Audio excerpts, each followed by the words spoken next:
I know, hindi ko sure kung kaya nyo sagutin to, but do you think it's about time for the Supreme Court to come in and say, this is how to interpret that law?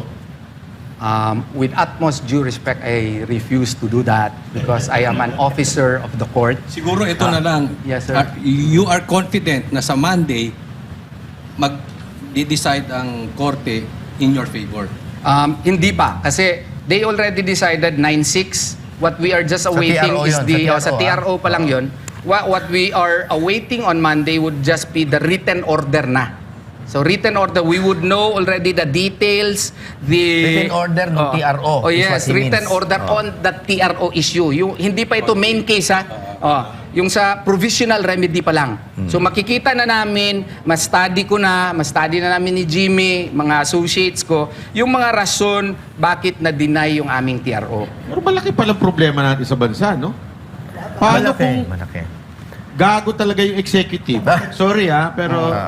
basta, paano kung talagang gago yung executive na magpapatupad ng batas? Yan. Sige, let's discuss that. Kasi po, yung sinasabi ni Atty. Bobet kanina, across all constitutional democracies, ni isang bansa, wala po yung executive matik pwedeng magpa-huli Matic.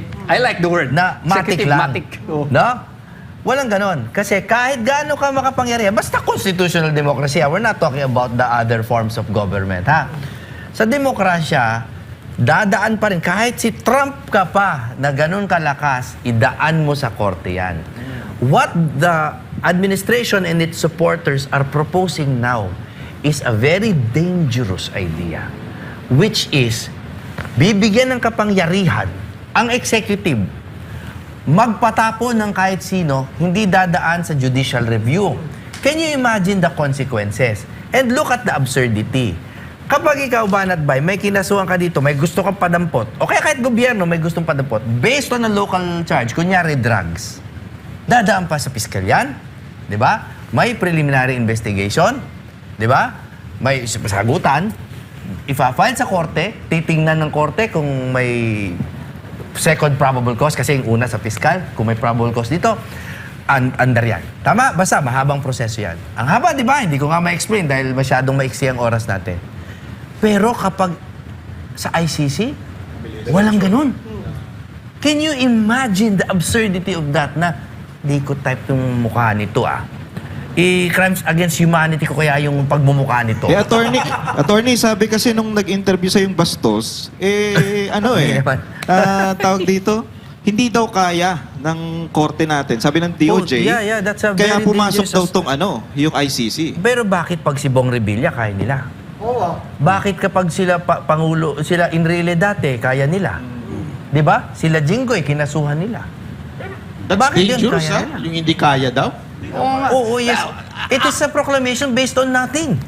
Ako rin, may na-answer na ako na, you are underestimating the intellectual capacities of Filipinos. Filipinos are known to be highly intelligent in whatever jurisdiction that they may be placed in. And as a matter of fact, when you place a Filipino abroad, they tend to shine. And their brightness is such that everyone can notice the same. So I don't think that we cannot do it. If we have the political will to do it, we can do it. It's only that our administration now has a different political will. And sad to say, maybe the political will is to extend its term and perhaps continue their reign in power. I may be mistaken, but that's how I feel. Pero, attorney, ang akin kasi, ang iniinsulto nila, hindi lamang yung Pilipino as a whole. Para sa akin po, Supreme Court ang iniinsulto nila doon, I don't know why wala pang sumisita doon, no? Kasi para na rin nilang sinabi na kayo sa Supreme Court, hindi nyo kaya to. That is completely untrue, una sa lahat, and it is also completely disrespectful. Lalo na, at ito, tinatrabaho nga nila, nagpapile ang OSG ng comment, umagana naman, di ba? Nagbabalikan tayo ng sagot. O bakit hindi gagana? Kaso ngayon, may nilabas tong NBI na, without delay daw. Ang pag-aresto kay Again, Senator alam Bato. mo, if you want to just understand the big picture, yung executive, minamadali. Ito, it's very clear, may evidence yan dahil nung Lunes pa lang, yung sinabi ng NBI, aarestuhin nila si Bato. Tapos may binugbog na usaha. Bukod sa inabol si Bato, may binugbog. Tapos di umano, may mga naririnig na lumilipad di ba doon, di umano yon kasi walang reports. Pero I got that from a reliable source. Tapos may drilling na may mga locksmith doon na hindi ko alam kung Binabantayan yung paintings. binabantayan daw yung mga paintings, no? Tapos Alam- nag-add na lang daw ng bolts. Oo. Alam nyo, nakakatawa na nga. Pero the clear intent is there, nagmamadali yung executive at ayaw nilang dumaan sa judicial scrutiny. Bakit? Kasi may hindi naman foolproof, pero maganda ang sistema kasi ng korte. Doon kasi palakasan lang ng boses at ng kapangyarihan. Sa korte, hindi ganoon. Let's go back to dun sa issue na tinanong ni paring RJ, yung sa kay Ces Drilon, Ay, na, hindi, diretsuin na natin.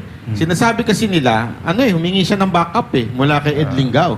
Humingi siya ng backup na bawal daw, ibig sabihin, kailangan iserve personally.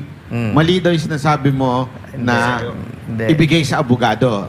Now, what's your side? kasi nga, ang nangyari po sa interview niyon, I tried very hard na makasingit po doon. And until now, I try very hard to respect her kasi matagal na po siya sa industriya. Kaya po putol-putol yung sinasabi ko. Sa dami po ng mga interview na ginawa ko, sinabi ko na kung si Trillanes, binibigyan nyo ng kapangyarihan na mag-serve ng warrant, delikado yan. Eh di ako na lang. I've been saying that kami na lang ang magsaserve. Bakit?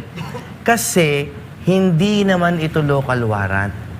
At it is not even a foreign warrant validated by the local courts. It is simply a questionable foreign piece of paper. Kaya ang sinasabi ko, bakit nyo isa-serve na suhulihin nyo? For the safety of my client, wag na kayo.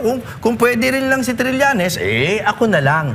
Kaso, before I could even make that slightly humorous but challenging point, naputol na ako. Pero attorney, nakita mo na ba? Oo. Nakita nyo na yung warrant? Kasi di ba, ako hindi hinihingi, pero- di ba? Actually, nakapost na sa ICC, nung unsealed na daw nila, nandun na daw. Pero attorney, ano ba ang proseso talaga dito? Kasi may argumento din na si Senator, yung issue ni PRRD, may involvement ng Interpol.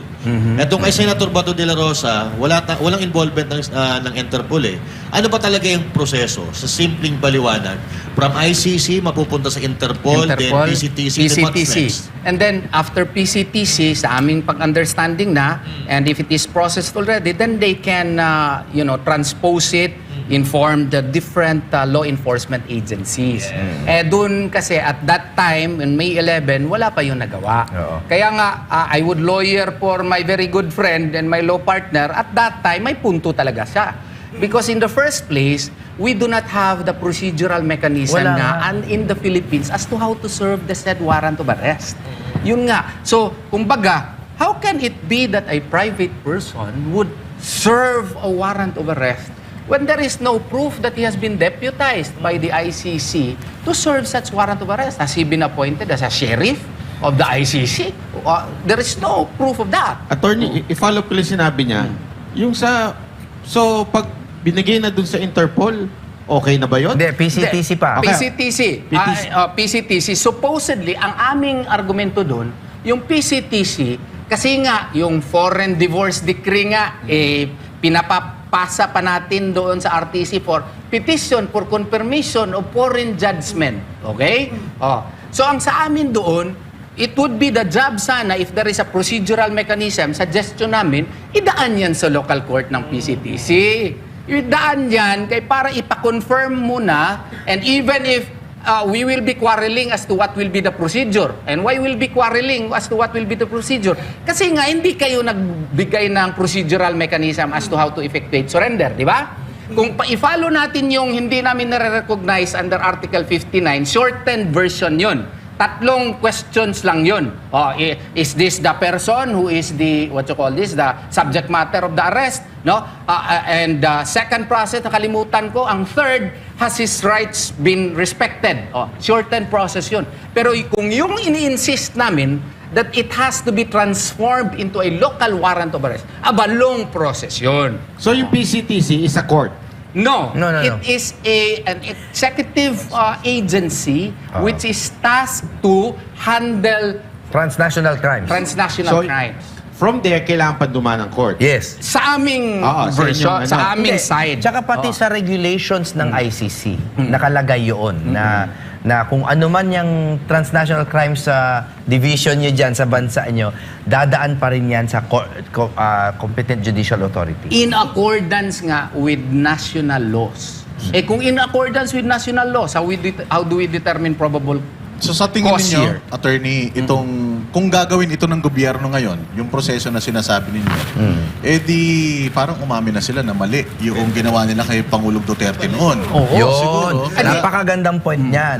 Kaya rin hindi sila, parang mate sila eh.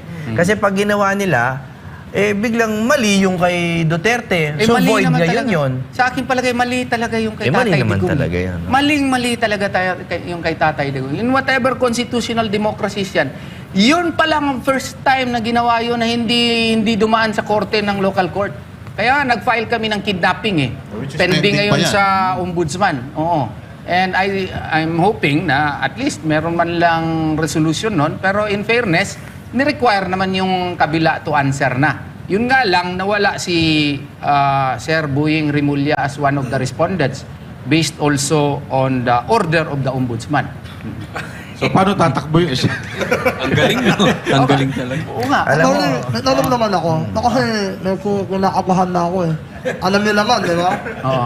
Pwede Nakapusta ka, ako eh. pwede ka nang Nakapusta ka, boss? itapon sa ICC. Kamusta siya, attorney? Ako, alam nila lahat. Alam ng mga kalaban eh. Na pumusta ako last year pa. pinusta niya yung kanyang... Magpapatuloy ano, daw siya. Magpapatuloy ka. Pag nahuli sa... Pag napunta sa ICC si Senator ako. Delikado nga. Ganun, delikado. Pero ngayon, nilakatanong ko. Mm-mm. Nung sa nalang ko yung OG, yung PNP sa NBI para hulihin Mm. si Senator Bato. Mm. Anytime ngayon. Mm-mm. Ang pinakatakot ko, paano kung may mangyaring masama? Paano kung nakaputukan, nakapatayan? Oo nga. Lumaban siyempre, nalaban yun kasi alam naman natin, illegal yun. Kidnapping siya eh. Illegal. That is Oo. truly the worst case Anong scenario. worst case scenario nun? Attorney Well, if that happens and something bad would arising out of that illegal course of action, then we can file appropriate cases, no? I know there will be a slim chance of us winning under this administration, but at least we will see to it that the cases will still be alive until 2028. Pero, Tony, paano kung may nangyaring masama? Both sides. Kunyari, kayo wag naman, ang Senator Bato. Paano kung... Sana hindi. Kung sa utos Sana nila na hindi. yun, Oo. naging agresibo ang pulis at nadisgrasya Yes. siya, anong implikasyon nun Okay. sa atin? Lalong-lalo na wala naman siyang kaso dito sa Pilipinas. At this is why napaka-importante na i-lay down natin yung basis kung sino ba yung gumagawa ng illegal dito. Kung illegal yung arrest sa kanya, if it is an unlawful arrest, di tama yung self-defense ni Bato. Pero kung sabihin ng gobyerno na legal yung arrest at sabihin ng Supreme Court na legal yung arrest, di fugitive si Bato, resisting arrest pa, murderer pa. Kaya alam, may presumed regularity ngayon kung anong gawin ng gobyerno, tama pa for now. Kaya nga, I am reminded of a Latin phrase, di ba? Qui custodiet ipsos custodes. Who will police the police? Di ba? Sino ba nagpupulis dun sa police? Kaya nga, ang magiging ending talaga nito, let's face it, power dictates lawfulness. No? So, ang hope na lang natin is tumagal ito enough until our administration goes back to a level of Sanity. tolerable sanity. So, kayo palang mga attorney, doon na pala kayo manunumpa sa ICC. Pag, kasi parang babaliwalain nila yung ano natin dito. Hindi, kumukuha na nga ako ng ICC clearance, di ba? Imbis sa NBI. Kasi meron din, may sinabi yung DOJ kahapon sa kanilang press conference na ang sino man, katulad nito, yung kay Senator Robin Padilla, kung sino man daw ang tumulong kay Bato para makatakas, mananagot sa batas. Batas saan? Dito o sa ICC? At saka meron ding isa, yung kasama mo, yung kaibigan mo, na abogado din, na sabi nga ni Banat Bay, Yung hindi Petit. busy. Yung Petit. Oo, hindi busy. Sabi din niya na kailangan daw, sampahan na ng kaso sa ICC. Etong si Robin Padilla for yung pagtakas nga daw. Okay.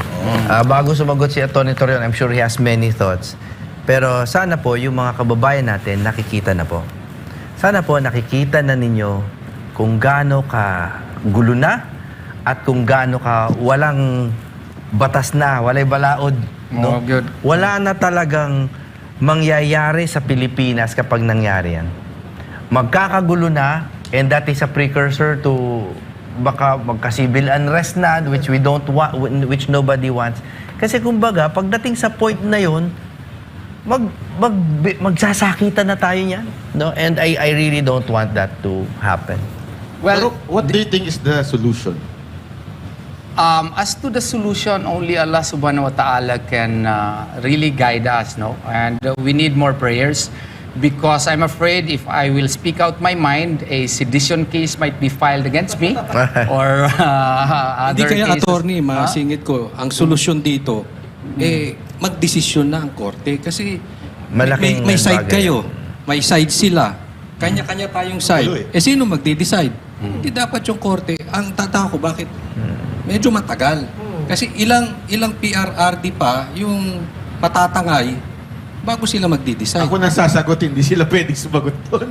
Delikado sila. Wala, malabo. Pero we leave it really up to the people na to respectfully call on the magistrate. No? Kasi hindi naman po masama yun. Sa totoo, kung minsan we overreact, we are overly cautious. Pero sa totoo, hindi naman po bawal manawagan sa Korte Suprema if you are being very polite. Yung being tawag naman, di ba, respectful. attorney, na hindi kung kanino pabor. Yung tawag lang na mag-decide agad.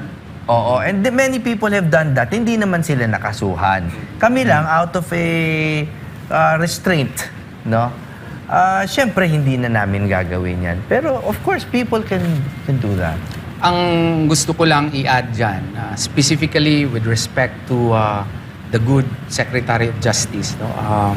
Si Secretary Vida, that there will be consequences for persons who will assist Senator Bato de la Rosa. I think what he means is probably that he will be filing violations of Obstruction. obstruction of justice under PD 1829. Nung una, akala ko din, partner ha, pero they are now claiming na hindi na sila obstruction under our laws, pero obstruction under ICC. ICC. Kaya nga mas lumalala. Why is that important? Kasi yung obstruction po dito, ang penalty niyan hanggang prison correctional. So 6 years. Pababa. Immune ang senador dyan. At least from arrest. No? Pwede mo kasuhan, pero after na yan didinggin, after their tenure. No? So, ibig sabihin, si Senator Padilla, hindi po yan pwedeng makulong for obstruction habang nakaupo siya. Kung 1069 ang gagamitin natin. 1869. 1869. Iba pala yung 10. Pero, pag ginamit nila yung ICC obstruction, again, no holds barred na naman. And why do we want this? Again, it is pagmamadali Country na yan. po tayo ngayon. Oo nga eh. 4 branches Pero under na. PD Schengen na tayo. 1829 kasi, sa akin is, it assumes there are 5 modalities of committing a violation under PD 1829. But all of which presupposes that you have committed a crime. Dito Correct. wala namang crime eh. Nasabi na nga ng aking magiting na partner, yung konsepto, nullium crimen, nullia poena sine lege. There is no crime when there is no law punishing it. What crime has a person committed when there is no crime here in our country? And if they will charge it in the ICC, ayan, iba na naman yan. Kasi nga, March 17, 2019, hindi na tayo party doon sa ICC. So how can that person commit a crime for a treaty of which we are no longer a party, and today is already 2026. So whether you charge him for a non-existing crime in the Philippines or an alleged crime in the ICC, that cannot attach to my humble mind simply because of the fact that here there is no crime and we are no longer a party. The provisions of the statute will only apply within the period of the Philippine situation, which is 2011 up to 2019. So yun po ang ating So sinasabi ni argument yan. DOJ Secretary na yung obstruction na yun is obstruction from the ICC? Hindi nila sinasabi niyan. Pero tayo na lang ang Wala kasing nag-supply ano ng interpretation in order to help the people understand. Kasi wala namang warrant local eh. Yung sa kanila kasi, they made it, I think, intentionally vague.